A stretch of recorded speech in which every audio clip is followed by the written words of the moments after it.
Dans cette vidéo, deux frères jumeaux, même ADN, même entraînement, même alimentation, mais une grosse différence. L'un est 100% naturel et l'autre a décidé de se doper.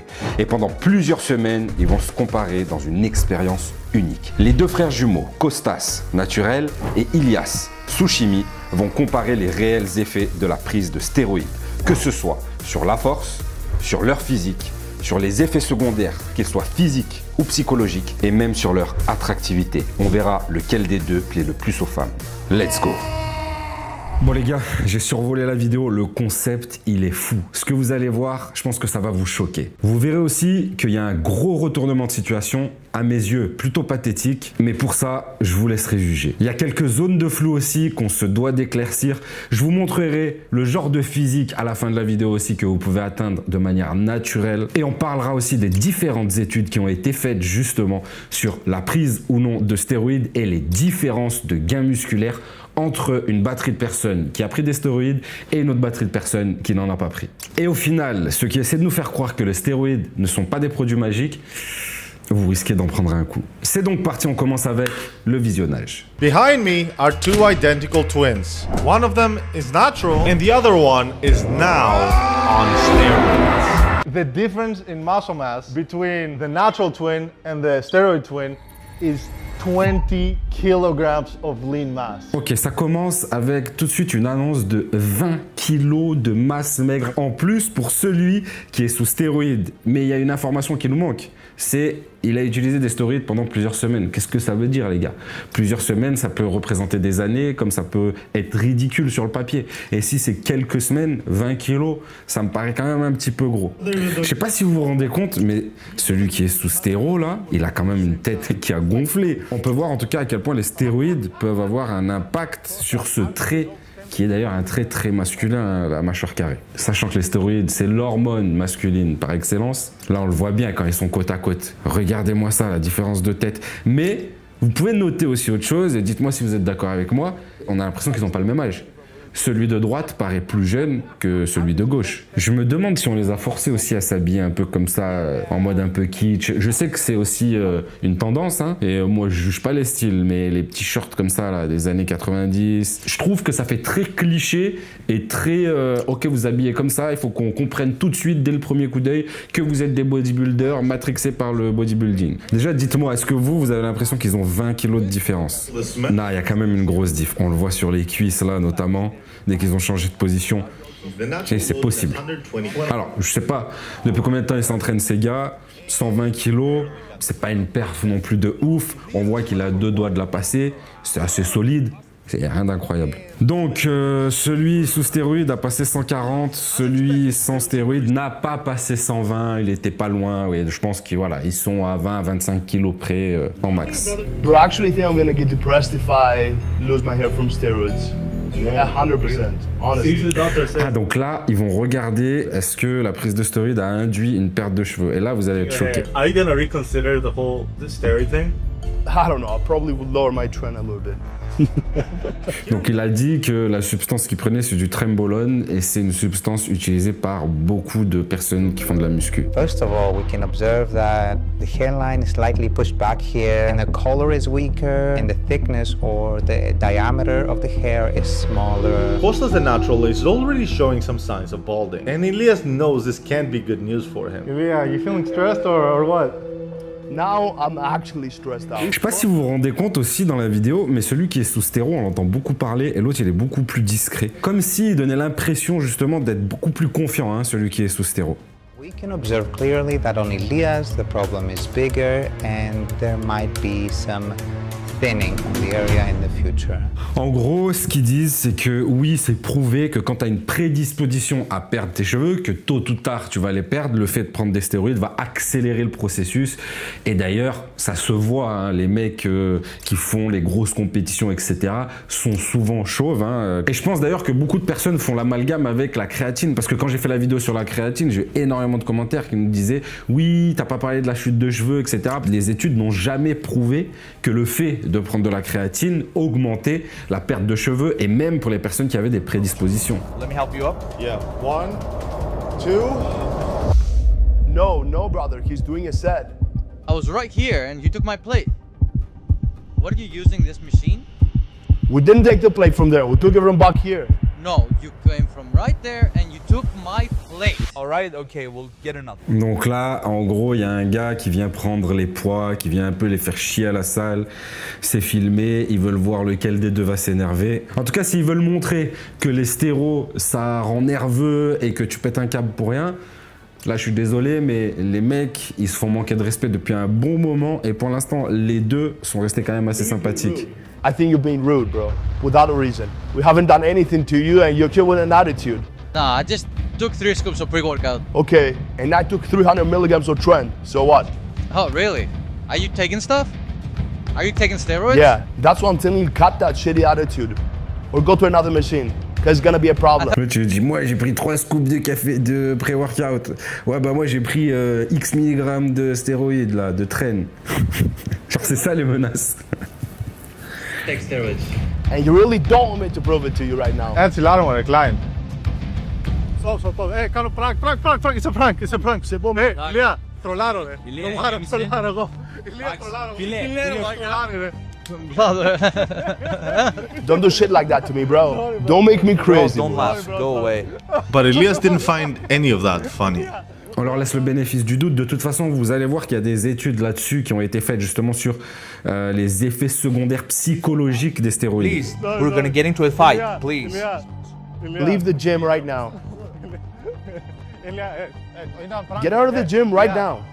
There you go. It's part of the experiment. Et limite, je trouve ça plus crédible maintenant parce qu'en gros, le gars, il fait le fou à partir du moment où il sait que c'était un prank. Avant, il avait quand même des petites réserves. On sent qu'il n'était pas si serein que ça. Si, c'est vrai. Ou alors, c'est un super bon acteur. Regardez-moi la démarche, le chargé là à gauche. Et il me sort par les yeux cette démarche des gars là qui écartent les bras, qui se balancent comme si vraiment leur masse musculaire et leur empêchait de marcher normalement.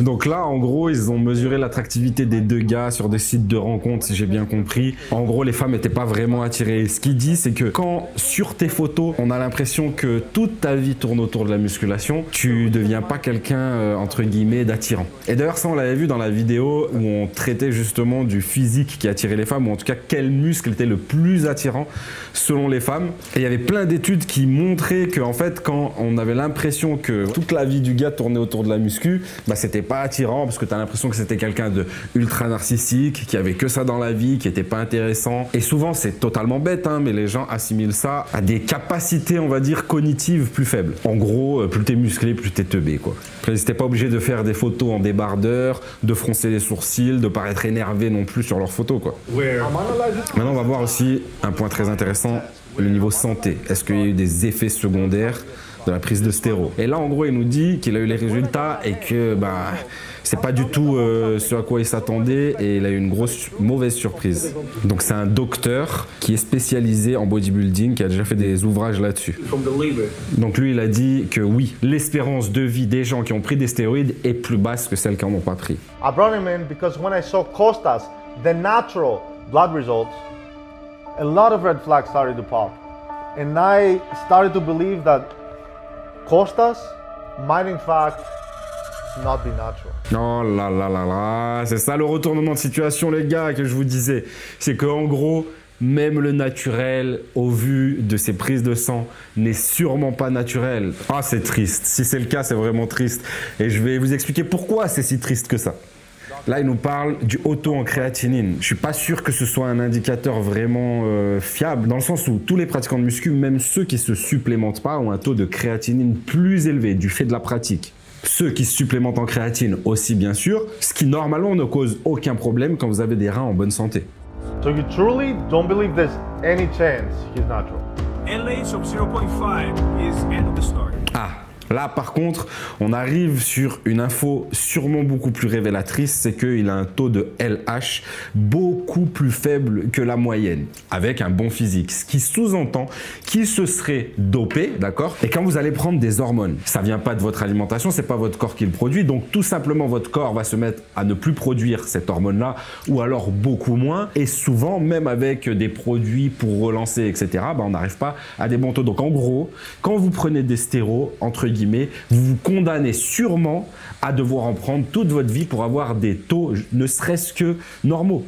Listen, he may not use anabolics, but he could use a SARM. But using SARM, you are steroid-free, but you're not natty. Il prendrait des SARMs, c'est une substance en gros qui va imiter les stéroïdes. Et je tiens à préciser que ça reste des produits dopants et dangereux. Et d'ailleurs, pour terminer le débat, tu t'es dopé une fois dans ta vie, tu ne peux pas te prétendre naturel. Il y a beaucoup de choses à dire dans cette vidéo, les gars, beaucoup de choses à dire. Et c'est dommage parce que la vidéo, elle aurait pu être bien plus intéressante. Déjà, le concept est bon, mais c'est beaucoup trop story-télé, il y a beaucoup trop de mise en scène là-dedans, je sais pas si vous vous en rendez compte. Et ce que je trouve encore plus triste, c'est qu'à la fin de la vidéo, pour quelqu'un qui est néophyte ou qui se rend pas trop compte de la réalité, en fait, ça minimise le vrai potentiel d'un homme en musculation de manière naturelle, parce qu'on va pas se mentir, le frérot là qui se disait naturel, il avait un bon physique, rien de fou, mais je suis désolé, pour un mec qui s'est chargé, c'est vraiment pas terrible. Mais la chance qu'on a, c'est que j'ai trouvé une vraie étude qui a été faite sur 2 paires de jumeaux. Pas une seule paire, 2 paires de jumeaux. Donc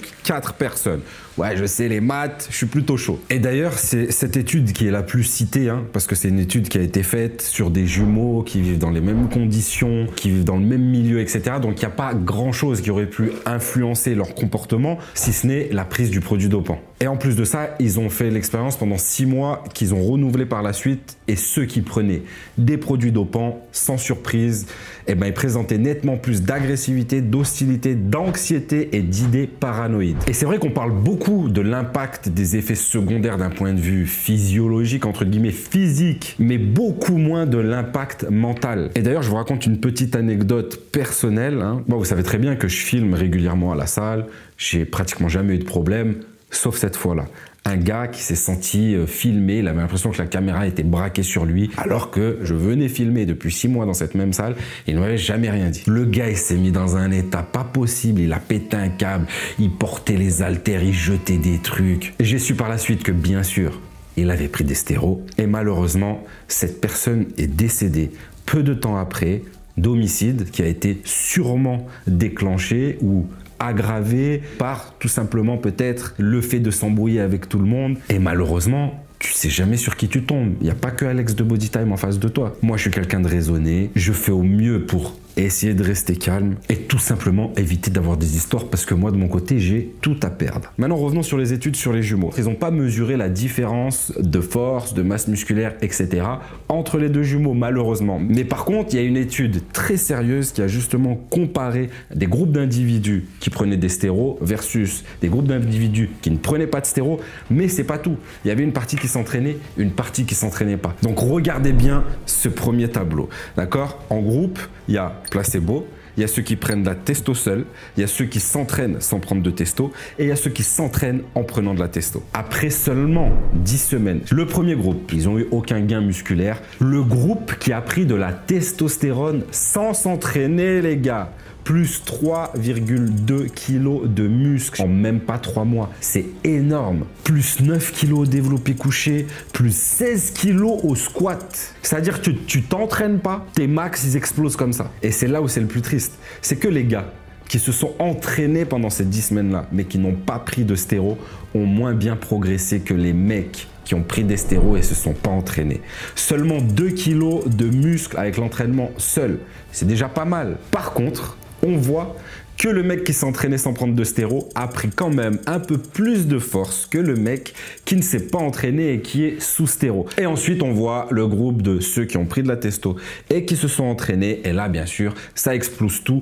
Plus 6,1 kg de muscle, 22 kg au développé couché, 38 kg au squat. C'est énorme. Et c'est aussi pour ça que les stéroïdes sont dangereux parce que le gain de force est beaucoup trop rapide et malheureusement, les autres structures cartilagineuses, tendineuses, ligamentaires ne vont pas évoluer aussi vite et c'est pour ça que vous voyez des grosses blessures sur des mecs chargés parce que le muscle s'adapte vite mais les autres structures beaucoup moins vite. Et en fait, cette vidéo, elle est quand même un peu triste et je trouve que ça véhicule un mauvais message dans le sens où le physique du gars qui est soi-disant naturel était déjà pas ouf pour un mec naturel et on se rend compte qu'au final, il est sûrement chargé. Et ça fait passer quoi comme message? Qu'en fait, tu peux pas avoir un bon physique sans prendre de stéroïdes. Et il y a des gens qui vont tomber là-dessus, qui vont se dire, attends, moi je veux être balèze, ça veut dire que je dois passer par là. Alors que non, les gars. Regardez ce que il est possible d'atteindre en seulement 3 mois de pratique. Et je vais contrer toutes les objections. Mais si je prends que moi comme exemple, vous allez dire ouais non mais toi ça fait 15 ans, toute ta vie elle tourne autour de la muscu. C'est totalement faux.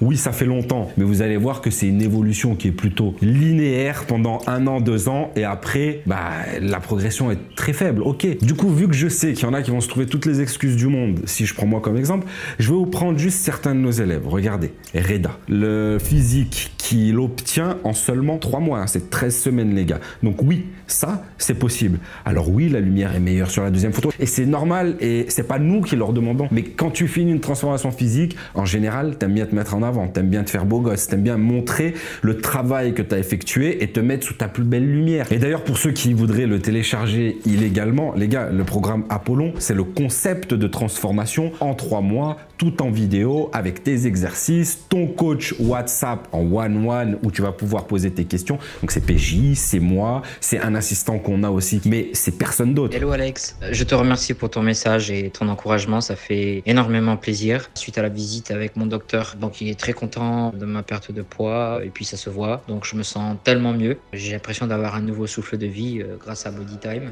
Deuxième exemple de quelqu'un qui s'entraînait depuis des années. Franck, il a 40 piges les gars. Arrêtez de penser que si vous voulez un bon physique, il faut passer par les produits dopants. Non, c'est de la fainéantise, c'est de la fragilité. Et je vous montre vraiment des mecs lambda. Regardez, on prend Jean-Eudes, mec très lambda de base. Bruno, pareil, déjà pratiquant de musculation. Regardez le monstre que c'est devenu. Regardez Louison, même lieu, même lumière. Et si je vous montre ça, c'est juste pour vous prouver ce que vous êtes capable d'accomplir. Des exemples, on en a des milliers. De toute façon, les liens des programmes sont en barre d'infos si vous voulez en voir plus. À vous de juger maintenant si marketingment parlant, c'était bien placé ou si j'aurais dû le mettre plus tôt dans la vidéo. J'espère en tout cas que cette analyse, cette petite critique de vidéo vous a plu. J'ai essayé d'y apporter de vraies infos et de démêler le vrai du faux. Si vous voulez que je réagisse à d'autres vidéos, envoyez-les moi en DM ou par mail juste ici. C'était Alex sur Bodytime, je vous dis à très vite et surtout d'ici là, gardez la pêche.